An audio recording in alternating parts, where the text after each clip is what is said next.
Bueno, Sí, buenos días. Mi nombre es María Gabriela Peña y yo les voy a presentar mi proyecto de grado, La Ventana como laboratorio de estrategias. La ventana es un elemento arquitectónico del cual se ha hablado mucho en la arquitectura, pero poner una ventana para mí significa que no es solo poner un vidrio, sino diseñar un espacio habitable en donde ocurre la vida.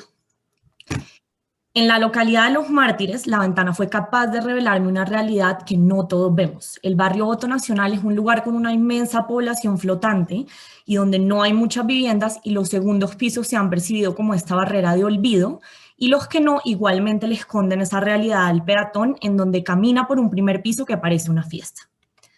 Sin embargo, detrás de esos pequeños orificios de luz que me dejaban ver hacia el interior de esas ventanas, entendí que la ventana se vuelve un elemento que esconde objetos, historia y a las personas mismas. Y de esta forma se vuelve la ventana en un elemento que permite comprender el proyecto de vivienda como un laboratorio de estrategias. Así que decido analizar la definición de ventana. La palabra ventana viene del latín ventus, que es viento, y el viento es una corriente de aire producida en la atmósfera por causas naturales. Y si trasladamos esto al ámbito de la vivienda, esas causas naturales podrían ser esos hábitos que recorren los espacios dentro de la vivienda. Y es aquí donde empiezo a preguntarme si la ventana puede convertirse en un contenedor de hábitos. Esta es precisamente una idea que como arquitectos no necesariamente hemos entendido, pues la ventana de una vivienda revela los hábitos de las personas de un lugar con condiciones existentes y tiene el potencial de convertirse en un objeto catalizador de estas actividades humanas. Pero en un lugar como el barrio Voto Nacional, en donde prevalece la vivienda en forma de inquilinato o de paga diario, un frente de 11 metros con 30 de profundidad tan solo le provee el privilegio de una ventana a 20 personas. Así que empiezo a entender la ventana más allá de ese plano como barrera que actualmente es y comprender cómo la ventana puede ser un contenedor entre dos espacios, ser la unión entre dos placas o niveles, la ventana como vínculo con el cielo y el exterior, como vínculo con el cielo y la tierra, la ventana como una línea que se deforma en espacios, la ventana como extensión del piso y finalmente la ventana como espacio de almacenamiento. Y esto en otras disciplinas, como en películas como The Rear Window, me hicieron entender que la ventana cuenta historias que revela las condiciones de esos habitantes al interior de las viviendas. Y fue así como entendí que si bien esas ventanas están contando historias, los habitantes viven a partir de los hábitos. Que los hábitos, según la pirámide de Maslow, se traducen en 5 categorías de necesidades humanas. Las necesidades básicas, necesidades sociales, necesidad de seguridad, necesidad de autoestima y necesidad de autorrealización. Así que mi proyecto propone cómo puede la vivienda ser un laboratorio de estrategias a partir de los hábitos que se perciben a través de la ventana. Empiezo a desarrollar unas primeras exploraciones como esta, en donde pienso cómo puede una línea deformarse a partir de estos hábitos. Y obsesionándome con ese tema del contenedor de hábitos, empiezo a plantearme todas esas medidas del cuerpo y hábitos cotidianos que involucran al ser humano para entender que sí existen unas medidas estándar y objetos universales que le empiezan a dar la escala al habitar de una vivienda. ¿Y qué pasa si tomando esto de base comprendo que la medida del cuerpo es capaz de alterar estos espacios? Y por eso en este plano vemos la escala del cuerpo alterada para entender que el cuerpo tiene una proporción relacionada al hábito y esto puede ser un punto de partida de proyecto en donde entendamos que si sacamos el mayor provecho de esto, podemos potenciar el habitar en la vivienda. Relacionando así la ventana y el hábito, lo último que debía establecer era una postura acerca de la intimidad. Si buscamos las definiciones de intimidad y de privacidad, ambas involucran el relacionarse con alguien. Por ende, intimidad no necesariamente tiene que ser un espacio de habitar aislado, sino que también puede ser un espacio resultante de la vida en común. Entonces, ¿hasta qué punto hemos subvalorado el tema de la intimidad en lo doméstico? ¿Y qué pasa si pasamos de pensar en un espacio compuesto por barreras, como lo es actualmente la ventana en el barrio Voto Nacional, y usamos la ventana como un sistema de relaciones? ¿Y cómo se logra esto? Precisamente a través de la medida del cuerpo, porque más allá de los hábitos y sus medidas relacionadas al cuerpo humano, la intimidad se logra con las alturas que tienen las partes del cuerpo para desarrollar ciertas actividades y más que nada con lo que la persona es capaz de ver cuando está en ciertas posiciones.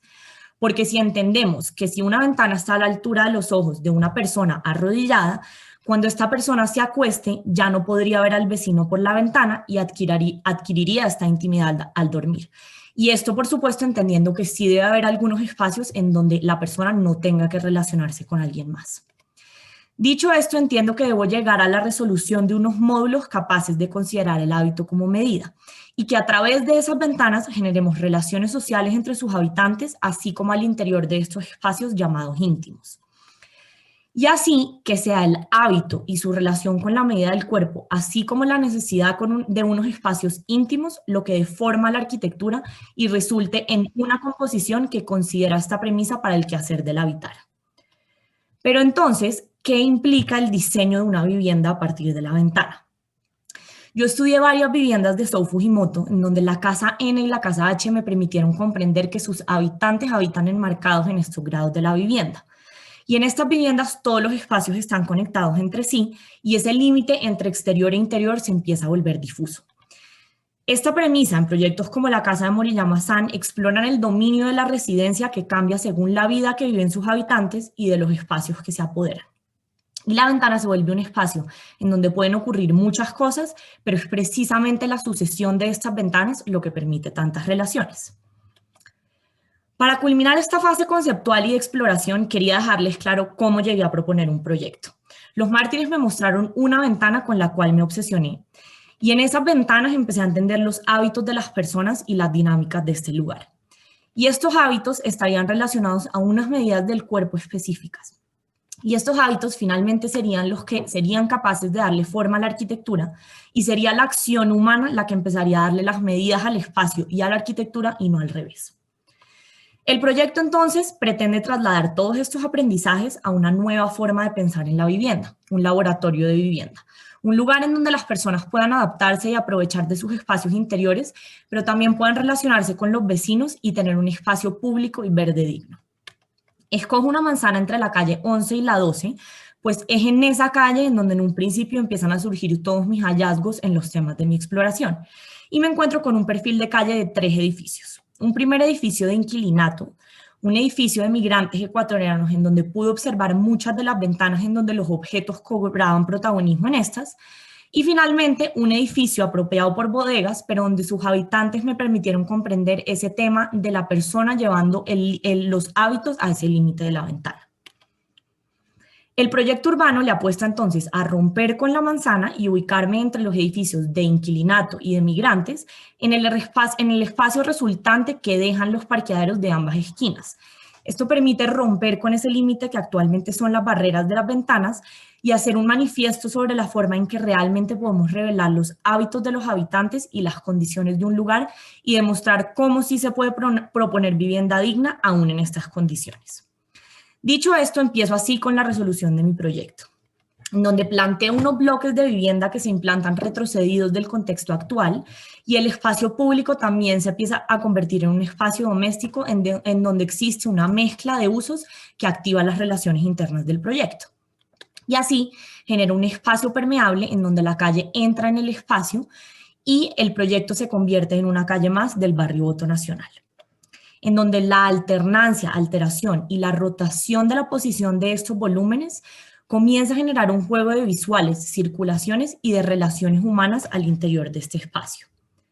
De esta forma, en el espacio intermedio que dejan los bloques de vivienda, el espacio verde empieza a cobrar importancia. El verde, que es bastante escaso en el barrio actual, se mete en el proyecto. Pero además, las esquinas se convierten en pozos de recolección de aguas lluvia capaces de alimentar las viviendas,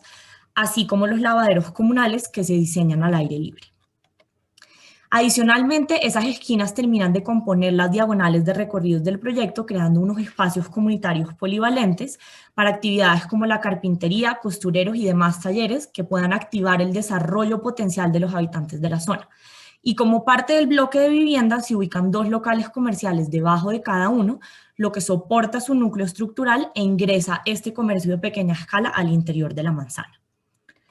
En cuanto a los bloques de vivienda, el sistema urbano y de espacio verde se traslada a estas alturas, pues las barandas de los balcones de las viviendas se convierten en huertas urbanas para proveer un medio de sustento alimenticio para estas familias. Finalmente, los puntos fijos se plantean como parte del diseño de recorridos y se ubican en la parte exterior trasera de cada uno de los bloques, en donde los descansos se adosan a las placas de las viviendas para así poderlos dejar en voladizo y permitir que la permeabilidad del espacio público y del primer piso se siga manteniendo a este nivel. Considerando esto y los hábitos y necesidades básicas estudiadas en la fase anterior para poder empezar a proyectar el habitar de mi proyecto, entendí que en cada vivienda se debía poder descansar, cocinar, asociarse, almacenar, tener un empleo, trabajar, tener intimidad sexual y todo esto resultaría en potenciar ese desarrollo potencial, como dice Maslow en su pirámide de las necesidades humanas.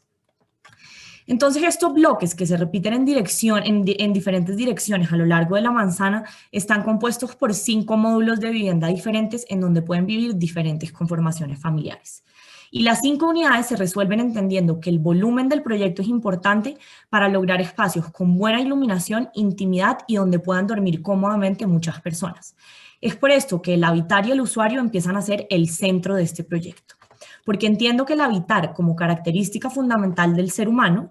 y descubro con el mismo estudio de la pirámide de Maslow que en poblaciones vulnerables como las de esta zona, en la medida en que esas necesidades básicas se curan, lograremos propiciar ese desarrollo potencial de las personas y solucionar algunas necesidades sociales adicionales. Ya habiendo entendido todo esto, la medida del cuerpo, el hábito, la ventana y la intimidad nunca se dejaron al lado para que cada vivienda estuviera resuelta de tal manera de que se aprovechara cada espacio de la mejor manera. En este primer módulo, la franja de servicios, en donde la ventana de la cocina se vuelve una huerta de condimentos y especies, es capaz de encerrar los espacios de permanencia de la vivienda y generar una habitación escondida por una ventana interior, en donde además el muro se convierte en un espacio de almacenamiento del exterior e interior de la habitación. Y este espacio se logra a partir de un muro inclinado en el cual se puede recostar cómodamente y de unos cajones como escaleras con la altura de una silla para así generar la transición a este espacio.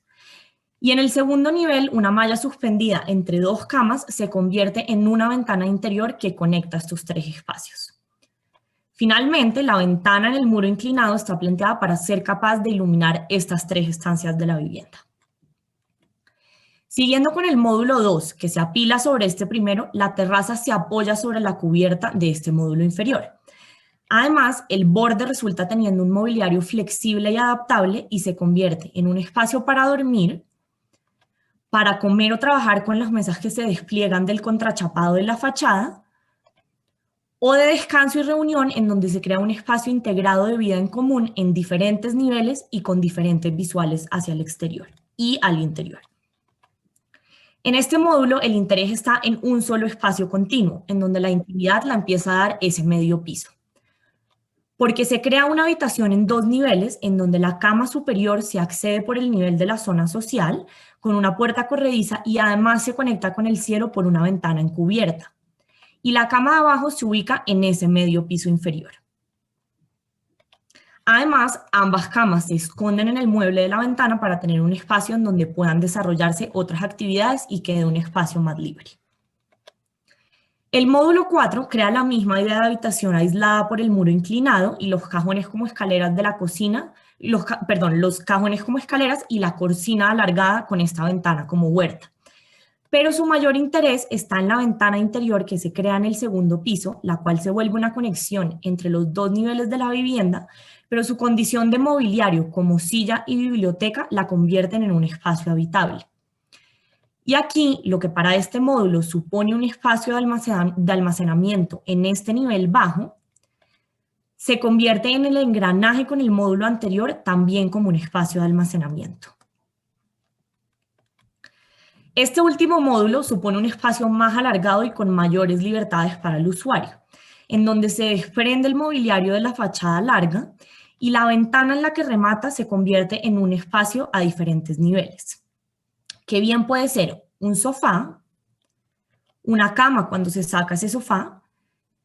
y un espacio de contemplación encerrado dentro de ese mueble. Y si bien hay algo en común entre todas las unidades de vivienda, es que la escalera siempre se convierte en un espacio de almacenamiento en la parte inferior.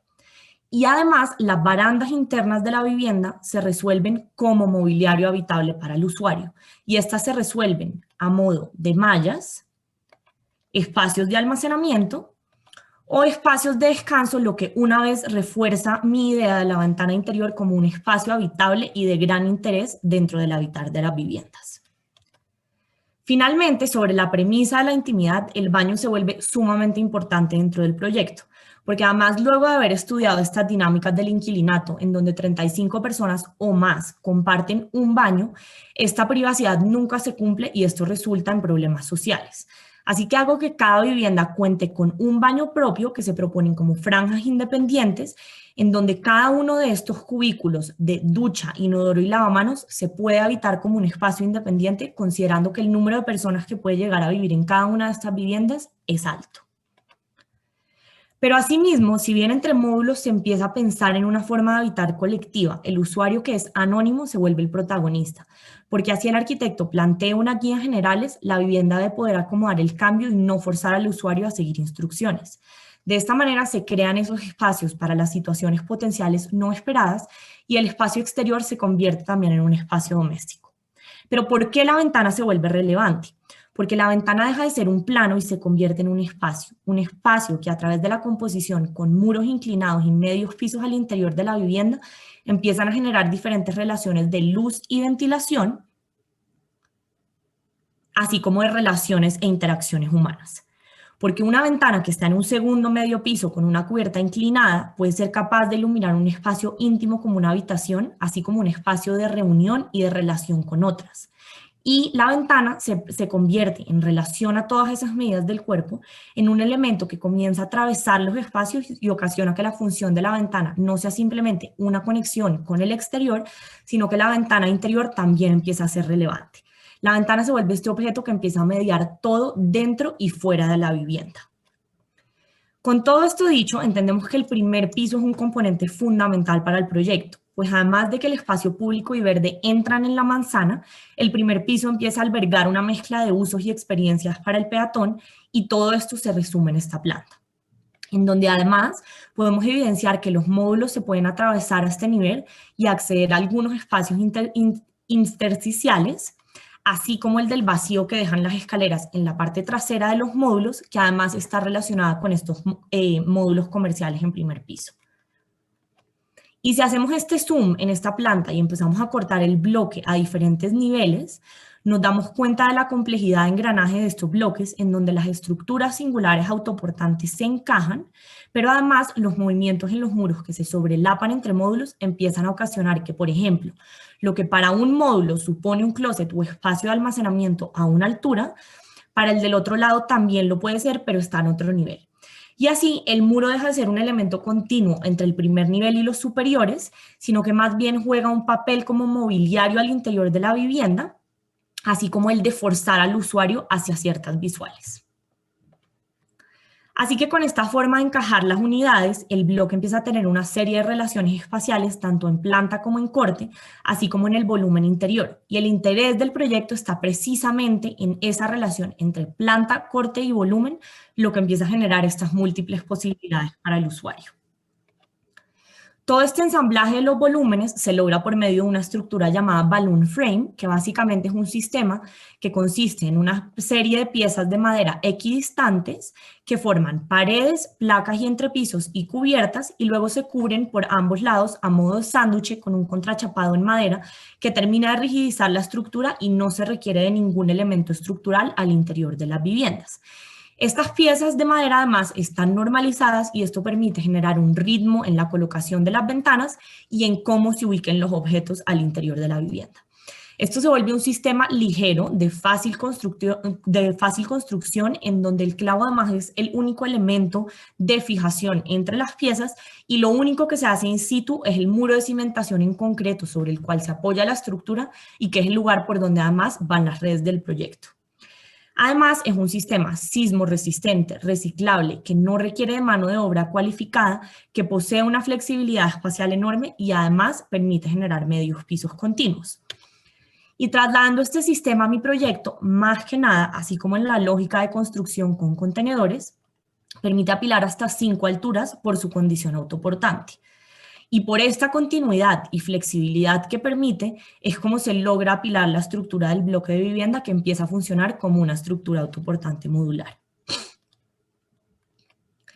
Es así como se compone el proyecto La Ventana como laboratorio de estrategias. Esta forma de habitar se adapta a las condiciones de un lugar y posibilita un espacio de vivienda para las personas que trabajan en la zona, y así activar la vida de barrios tan insólitos como lo son este en la noche, a costa precisamente de esa población flotante. Esto igualmente pone ojos sobre la calle y permite mejorar esa seguridad de la zona.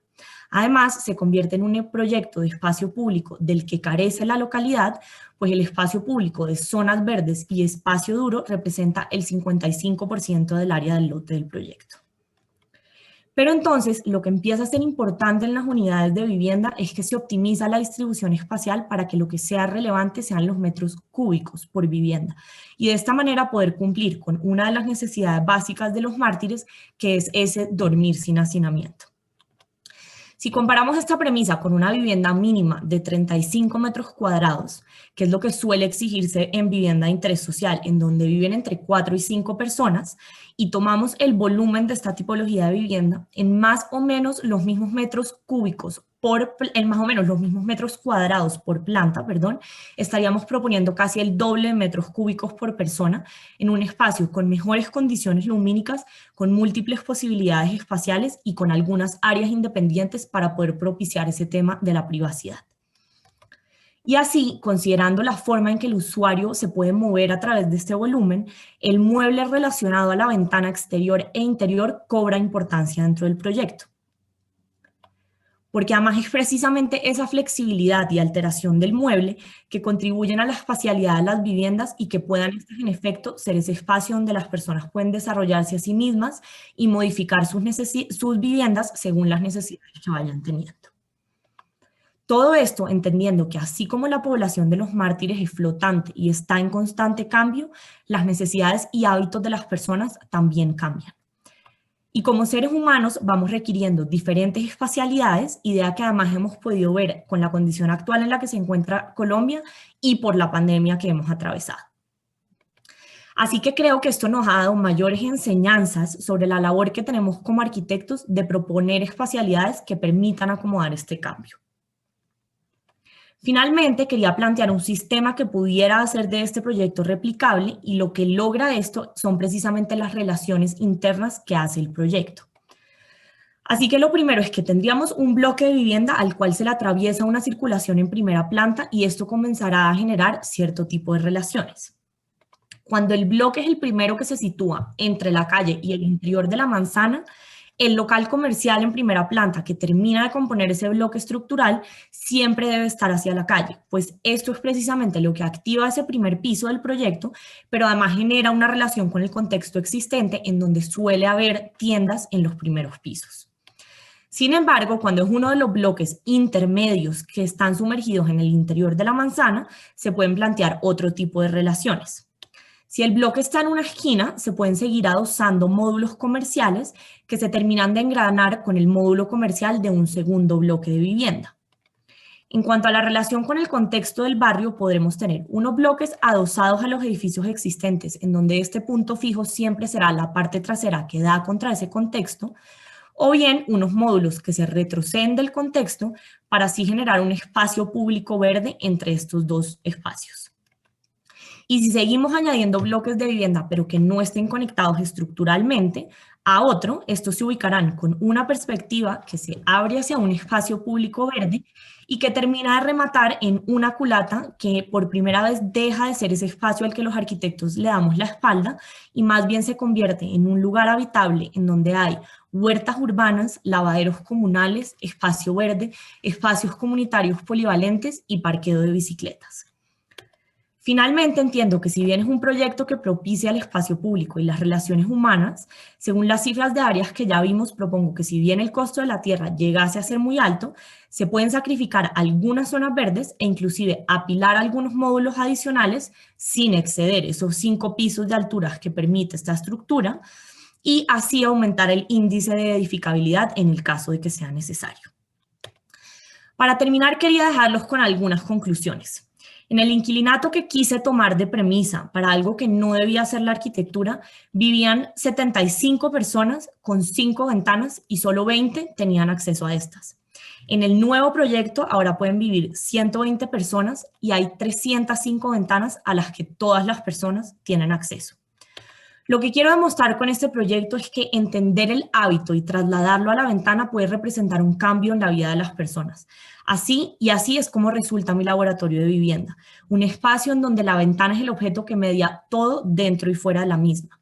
Porque la ventana es mucho más que una ventana, es un espacio que me hace querer relacionarme con otro o esconderme del otro, un espacio que me permite tener luz natural mientras se convierte en el mobiliario de mi hogar y un espacio que me permite tener un juego de visuales que generan diferentes espacialidades al interior y en donde el exterior también se convierte en un espacio doméstico. Mi laboratorio es también un espacio que permite generar vida en comunidad y relaciones a través de las ventanas y las visuales. Y un espacio que considera que la vivienda mínima y de interés social no tiene que ser sinónimo de condiciones inhabitables.